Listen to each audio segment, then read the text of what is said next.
Hello friends, today we are going to start the new chapter of 12th class and the name of this chapter is Strategies for the Enhancement of the Food Product. आज हम 12वीं class का नया chapter start करने जा रहे हैं जिसका हेडिंग है भोज उत्पादन में वृद्धि की तकनीकियां या युक्तियां, इंग्लिश में strategies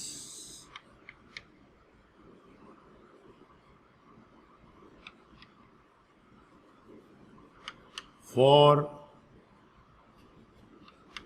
the enhancement of food production.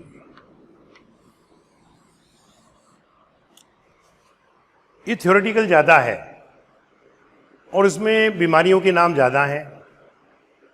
तो जो डिसीज़ होती हैं, डिसीज़ रेजिस्टेंट पेस्ट होती हैं, डिसीज़ रेजिस्टेंट क्रॉप होती हैं, उनको अपन को चार्ट जो दे रखा होता है एनसीईआरटी की बुक में, उनको रटना पड़ता है। अब ये जो हमारा युक्तियां हैं भोज उत्पादन की, उसमें क्या जरूरत पड़ी इस चैप्टर को समझाने के लिए? इसकी आवश्यकता इसलिए पड़ी कि जैसे भारत हमारा कृषि प्रधान देश है जिसमें 80% लोग इन्वॉल्व हैं खेती बाड़ी में, लेकिन फिर भी हमारे देश में इतना अनाज पैदा नहीं होता है जितनी की हमको आवश्यकता होती है। इसका एक मुख्य कारण है ओवर पॉपुलेशन।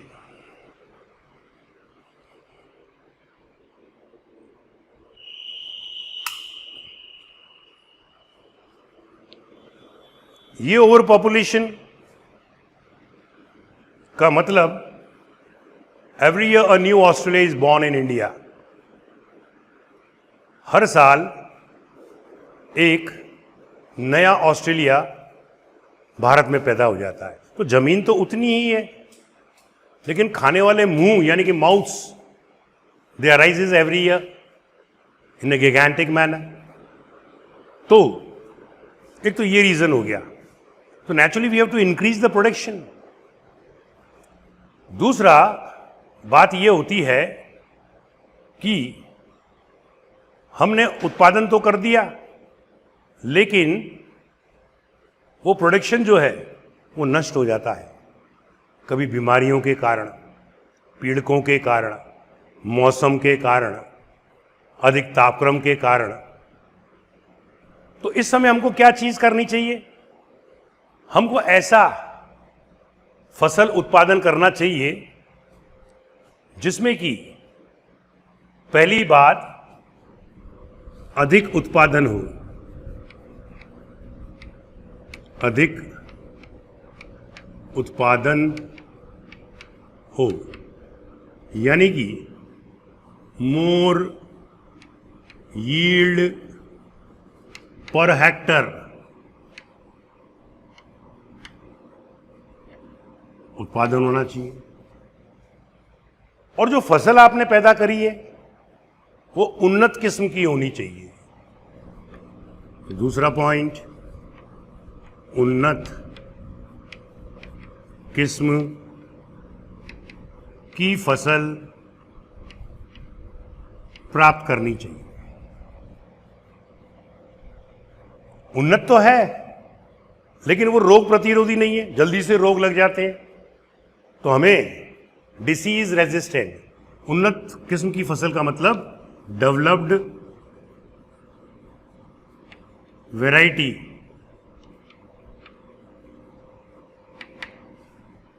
का उत्पादन करना चाहिए। तीसरा पॉइंट, वो रोग प्रतिरोधी होनी चाहिए। रोग प्रतिरोधी होनी चाहिए। कहने का मतलब the crop should be disease resistant, disease resistant होनी चाहिए। दूसरी चीज, चौथा नंबर, तापक्रम रोधी भी होनी चाहिए। तापक्रम रोधी भी होनी चाहिए। It means it should B temperature tolerance, यानी कि अधिक तापक्रम को सहन करने के प्रति उसमें क्षमता होनी चाहिए। पांचवा नंबर, सीजनल वेरिएशन, यानी कि जलवायवी परिवर्तन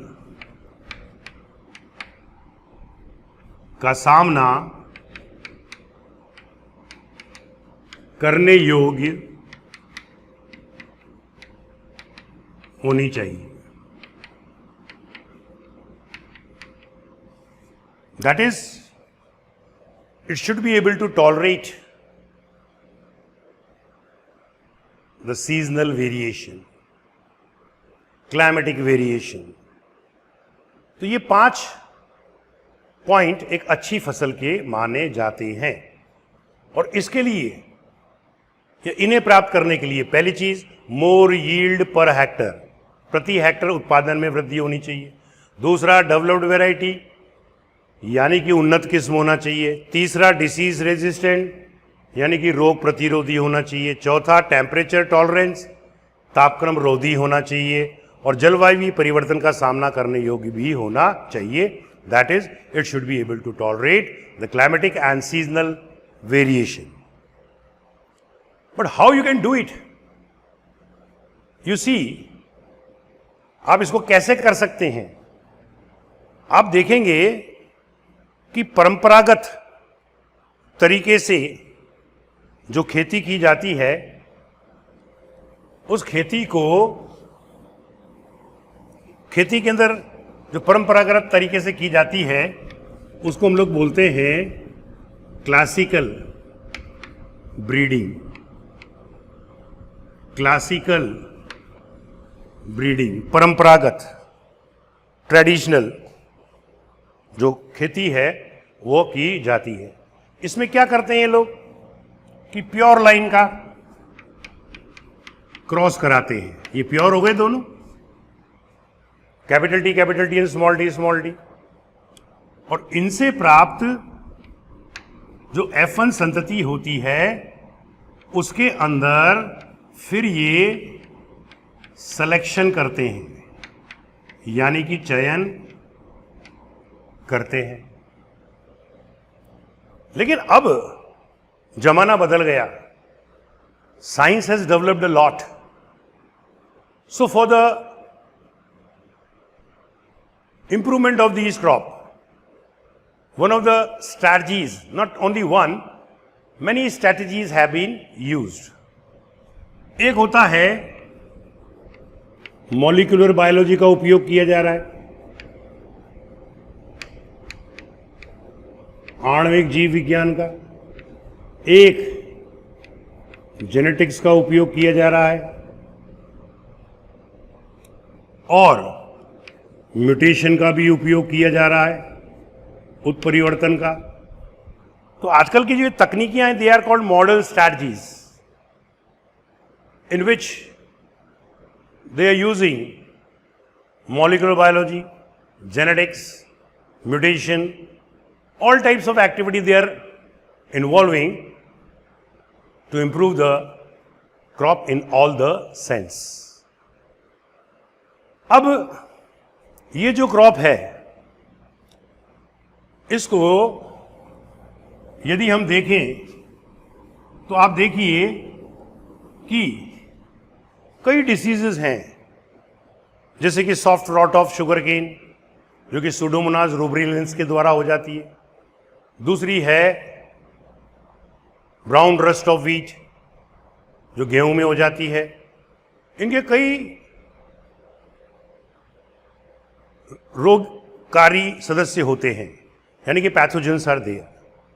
सो now it is our duty to improve the crop which has got all the qualities, जिसमें सभी प्रकार के लक्षण उपस्थित हों. ओके, अब बात चलेगी कि हमें प्लांट ब्रीडिंग करनी है. तो what are the steps of the plant breeding? Plant breeding के क्या क्या स्टेप्स होते हैं? स्टेप्स ऑफ प्लांट ब्रीडिंग, यानी कि पादप प्रजनन की कौन कौन से चरण होते हैं. तो उनमें से नंबर 1 वो है collection of variability. Collection of variability, यानी कि विभिन्नता का संग्रहण. विभिन्नता का संग्रहण. विभिन्नता क्या है? What is variation? You collect the germ plasm. अब जर्म प्लाज्म यानी कि जनन द्रव्य का कलेक्शन करिए. So that is your collection of germ plasm from wild varieties. Wild varieties से जनन द्रव्य का संग्रहण करना है. वाइल्ड वेराइटीज कौन सी होती हैं? जंगली जातियां, क्योंकि उनके अंदर बहुत अच्छे लक्षण होते हैं. डिसीज रेजिस्टेंट होती हैं, टेम्परेचर टॉलरेंस होती हैं, क्लाइमेटिक कंडीशंस, क्योंकि वो जंगली हो तो हर तरह की मुसीबतों का सामना कर रही. तो वहां से हमको जर्म प्लाज्म जनन द्रव्य का संग्रहण करना चाहिए. आपने पूछा सर जनन द्रव्य क्या होता है, जर्म प्लाज्म क्या होता है? किसी फसल में जितने भी विभिन्न प्रकार के जीन उपस्थित होते हैं उसे हम लोग जर्म प्लाज्म कहते हैं. All the diverse alleles of different types which are present in a crop constitute germplasm. अब आप कलेक्शन करके ले आए, तो अभी दूसरा स्टेप क्या होगा? सिलेक्शन ऑफ पेरेंट्स, यानी कि जनकों का चयन करोगे. जनकों का चयन करेंगे. हम भी मेले में जाते हैं घोड़े खरीदने, गाय खरीदने या कुत्ता खरीदने. तुम अच्छे वाले नस्ल को चुनते हैं ताकि उससे आगे भी अच्छी नस्ल पैदा हो. तो ऐसे ही जर्म प्लाज्म में भी आपको जनकों का चयन करना है, तो आप अच्छी किस्म के जनक को चुनोगे. ओके. तीसरी बात, अब आप उनके अंदर क्रॉस हाइब्रिडाइजेशन करोगे, यानी कि क्रॉस संकरण करोगे. यानी कि दो अलग अलग प्रकार के जो एलील वाले जनक होंगे उनके अंदर आप क्या करोगे? क्रॉस कराओ. फिर आपको संतान मिलेगी. संतान मिलने के बाद में again you will select, selection करोगे, या उसका कह दीजिए इवैल्यूएशन करोगे. इवैल्यूएशन का मतलब होता है आकलन करोगे, या कह दीजिए सिलेक्शन करोगे. सिलेक्शन ऑफ गुड वेराइटी, अच्छी किस्म का आप सिलेक्शन करोगे. ओके. आपने बोला यार ये वाली अच्छी निकली यार क्रॉस करने के ऊपर फसल, मगर ये कोई जरूरी तो नहीं है कि उस फसल को आप भौगोलिक क्षेत्र में, ज्योग्राफिकल एरिया में कहीं पर भी उगा दोगे और वो पनप जाएगी। इसलिए अब टेस्टिंग की जाती है।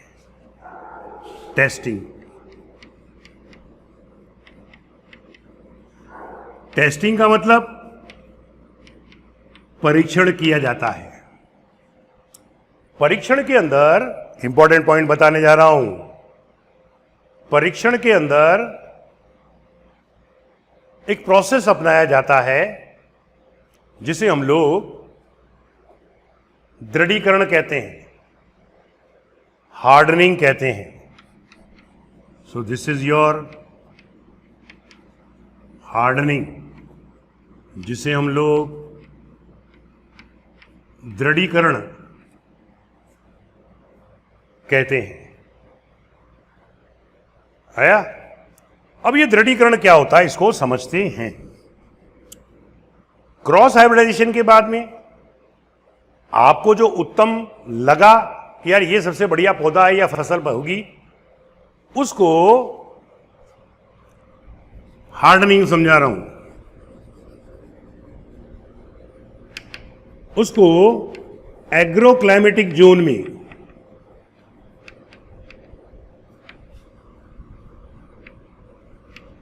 तीन ऋतुओं के लिए, 3 सीजन्स के लिए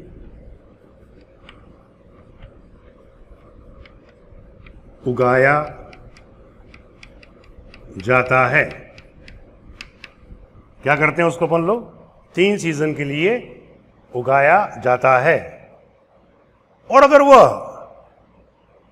जीवन निर्वाह करने में सफल रहती है तो हम कहते हैं this is the best crop. If it is able to survive in those unfavourable condition, प्रतिकूल परिस्थितियों में भी जीवित रहती है, तो we will just select it. And then the last step which you have to follow is evaluation and release to cultivars. Evaluation करना है कि उसके बीज कैसे हैं, उत्तम किस्म के हैं कि नहीं, डिसीज रेजिस्टेंट है कि नहीं, टेम्परेचर रेजिस्टेंट है कि नहीं, पैथोजेनिक रेजिस्टेंट है कि नहीं। तो फिर उन बीजों को, उस फसल के बीजों को एनएससी में भेजा जाता है। NSC. So this is your hardening and this is your center for evaluation, और उस सेंटर का नाम है नेशनल सीड कॉरपोरेशन, जो कि न्यू दिल्ली में स्थित है। आता है ये क्वेश्चन भी, कहां पर है ये? न्यू दिल्ली में उपस्थित है। वहां पर अगर सारे लक्षण अच्छे लगते हैं तो उस बीज को वेरीफाई करके मार्केट में किसानों को, कल्टीवर्स मींस किसानों को वितरित कर दिया जाता है, और फिर वो किसान अपने खेतों के अंदर उस बीज को बोता है। तो इस प्रकार से ये स्टेप्स फॉलो करके you can increase the yield per hectare, and this yield or this product should have all the good qualities.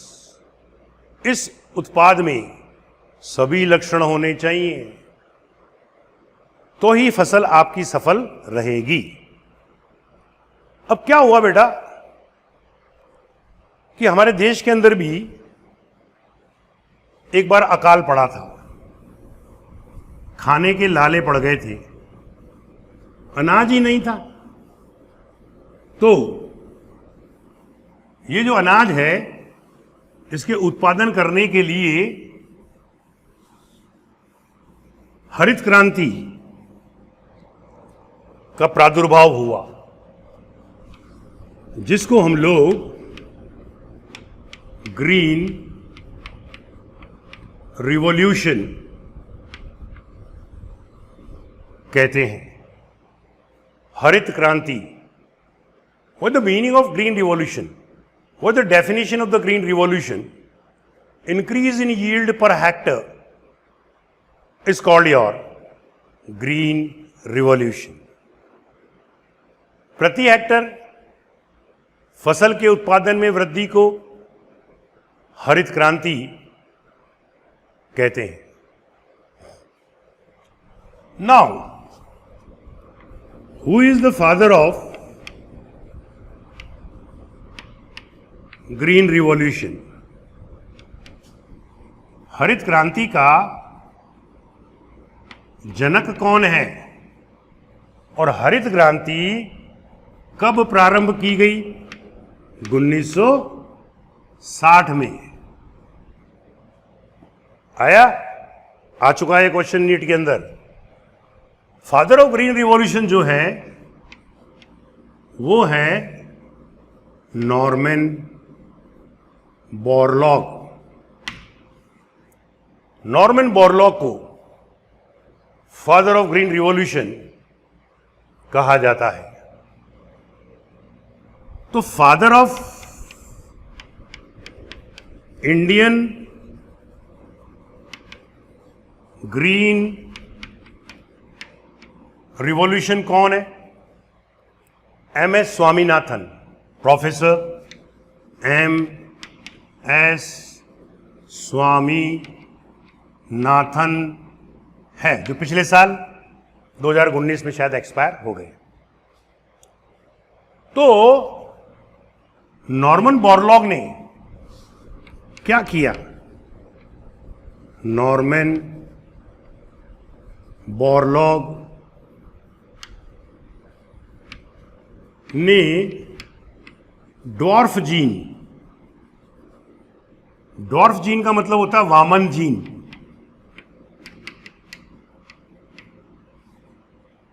को फसलों में डाला। उससे वो फसल जो थी उसमें सभी प्रकार के अच्छे लक्षण उत्पन्न हुए, जिसके कारण कई गुना उत्पादन में प्रति एकड़ वृद्धि हुई। इसी को ग्रीन रिवॉल्यूशन कहा गया। नॉर्मन बोरलॉग ने मेज, मक्का व वीट में ड्वार्फ जीन इंट्रोड्यूस कराया। कहां पर? मैक्सिको के अंदर एक है इंटरनेशनल सेंटर आता है, international centre for maize and wheat is at Mexico. तो ये हो गया तुम्हारे पास में at international centre at Mexico. वहां पर उन्होंने कार्य किया, प्रयोग किया, ड्वार्फ जीन को इंट्रोड्यूस किया और अच्छे किस्म की फसल को प्राप्त किया। अब देखिए साहब कि जितनी भी फसल होती हैं वो जो डोमेस्टिक क्रॉप्स होती हैं, डोमेस्टिक का मतलब घरेलू फसलें होती हैं, उन्हीं को उन्नत करके अच्छी किस्म की फसल बोई या प्राप्त की जाती है। अब ग्रीन रिवॉल्यूशन के अंतर्गत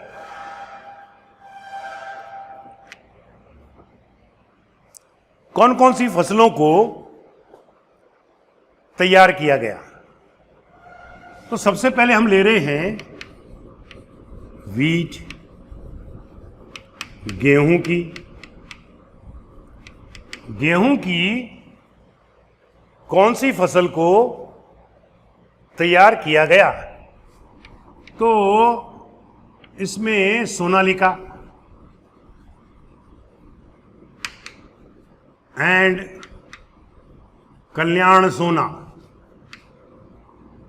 नाम की फसलों को तैयार किया गया। बी, राइस, चावल, जिसे ओराइजा सटाइवा कहते हैं,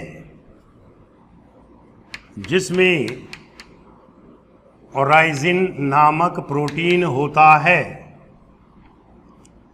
वैसे ही गेहूं को हम लोग ट्रिटिकम एस्टाइवम कहते हैं, उसमें ग्लूटिनिन नाम का प्रोटीन होता है। चावल की कौन कौन सी किस्म इन्होंने विकसित करी? तो पहली थी IR8, इंटरनेशनल राइस 8। एक टाइचुंग किया, टाइचुंग नेटिव बी किस्म को तैयार किया। इसी के अलावा डीजूवेन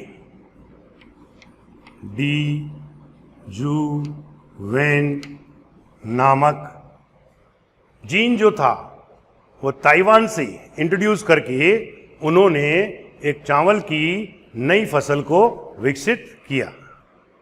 डन। अब चावल की किस्मों को विकसित करने के लिए संस्थाएं कहां हैं? तो एक संस्था है IRRI, बनता है क्वेश्चन, इसको बोलते हैं इंटरनेशनल राइस रिसर्च सेंटर।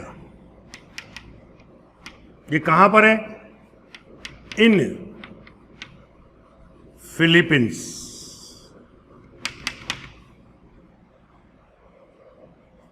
दूसरा का नाम या एब्रीविएटेड फॉर्म तो यही है, लेकिन वो इंटरनेशनल की जगह कौन आ गई बेटा?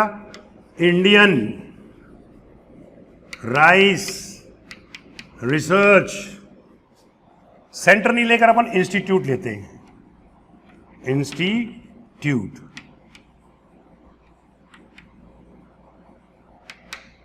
ये भारत के अंदर कहां पर है?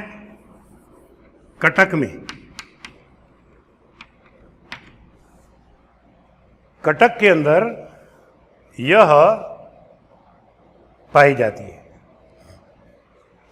अब बात चलेगी कि चावल की गेहूं की किस्म होती है, मक्का की होती है, बाजरे की होती है। सबसे अधिक वैरायटीज किसकी है दुनिया में? चावल की। 2 lakh varieties of rice has been reported. कितनी? 2 लाख किस्मों को चावल की बताया गया है। Very important. अब ये तो हमारे पास में चावल। अब अपन बात करने जा रहे हैं गन्ने के बारे में। गन्ना, गन्ना जो होता है उसका जीनस है सैकरम। तो ये हमारा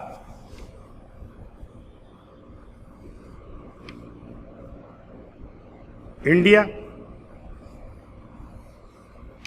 और ये नॉर्थ इंडिया है। गन्ना यानी कि शुगरकेन के बारे में हम बताने जा रहे हैं। नॉर्थ इंडिया में। नॉर्थ इंडिया में एक वैरायटी पैदा होती है गन्ने की, उसको बोलते हैं सैक्रम बारबेरी। इसमें शुगर कम होता है तथा थिन स्टेम होता है। ये सैक्रम बारबेरी जाति जो है नॉर्थ इंडिया में नहीं मिलती है, साउथ इंडिया में। तो साउथ इंडिया में कौन सी मिलती है? Saccharum officinarum.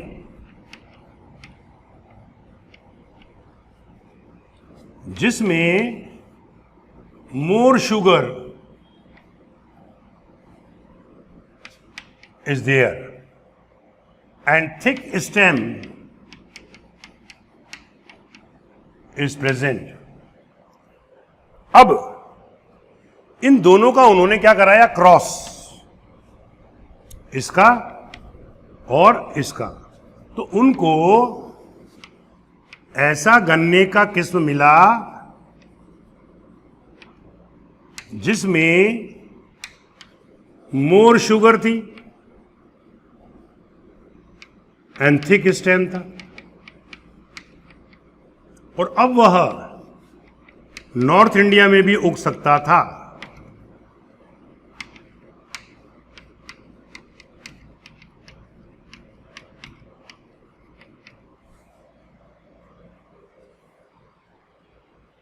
आया? तो यह भी एक उन्नत किस्म का गन्ना अपन लोगों को प्राप्त हुआ। गन्ना जो होता है उससे कई तरह के मीठे उत्पाद प्राप्त होते हैं। शक्कर है, चीनी है, खांड है, भूरा है। कहने का मतलब गन्ने का रस जो होता है वो मीठा होता है। और क्वेश्चन एक बार पूछा था कि दुनिया में सबसे अधिक शुगर किससे प्राप्त होती है? तो मैंने पूरे हिंदुस्तान में देखा है। अगर उसने पढ़ा हुआ नहीं है तो वो बोलेगा सर गन्ने से मिलती है, जो गलत है। मैक्सिमम शुगर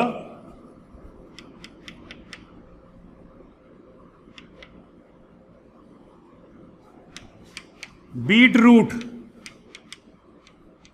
या बीटा वल्गैरिस,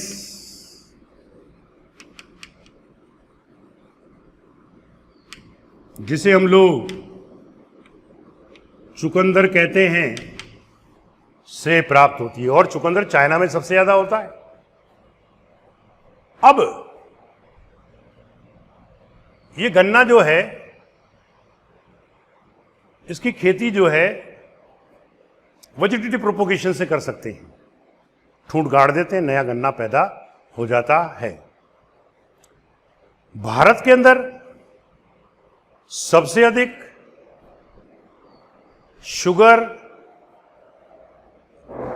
कहां उत्पन्न होती है? जहां गन्ना होगा। और गन्ना सबसे अधिक उत्पादित कहां होता है? यूपी में। Okay, so be careful. Now this was your third one. Fourth, millets को बोलते हैं मोटा अनाज, जैसे कि ज्वार है, बाजरा है, जौ है। इनकी भी ऐसी किस्में विकसित की गई हैं जो कि एनवायरमेंटल के प्रति रेजिस्टेंट होती हैं। आ गया समझ में? अब डिसीज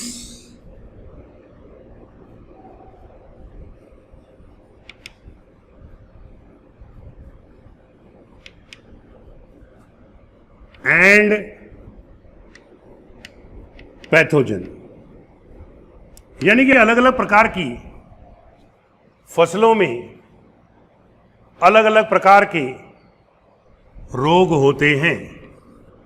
जैसे कि सॉफ्ट रॉट ऑफ शुगरकेन, ये किसके द्वारा होता है? बाय सूडोमोनास रूब्रिलेंस, by pseudomonas रूब्रिलेंस।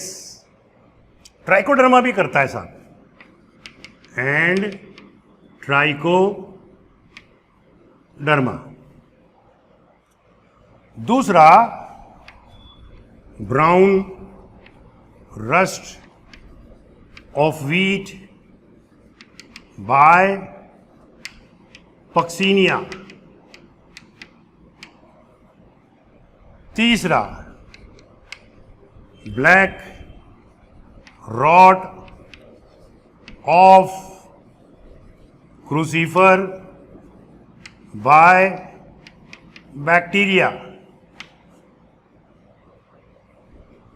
Fourth mosaic disease, mosaic disease कौन सी होती है? टीएमवी होती है। TY turnip yellow mosaic virus disease होती है। ये तंबाकू में होती है, वो चुकंदर में हो जाती है, शलजम में हो जाती है। तो जितनी भी बीमारियां अपने इस चैप्टर के अंदर है बेटा, वो आपको याद करनी पड़ेगी। ऊपर हेडिंग देखो कि भाई ये क्या बोल रहा है। 17.1 चार्ट दे रखा है, उसके अंदर बहुत सारी बीमारियां दे रखी है, फिर आगे 2-3 चार्ट और दे रखे हैं। वो बीमारी याद करने की जिम्मेदारी आप लोगों की होती है। ऊपर हेडिंग देखो, और वो हेडिंग क्या बता रहा है कि भाई ये डिसीज रेजिस्टेंट वेराइटी है, या पेस्टिसाइड रेजिस्टेंट वेराइटी है, या क्लाइमेटिक रेजिस्टेंट वेराइटी है। उनको याद कर लो आप, आपका एक क्वेश्चन बन जाता है। इसके बाद में हम लोग बात करेंगे कि उत्परिवर्तन के द्वारा, म्यूटेशन के द्वारा कैसे डेवलप्ड वेराइटियों को उत्पन्न किया जाता है, जिसकी बात की जाएगी अगले एपिसोड में। Thank you.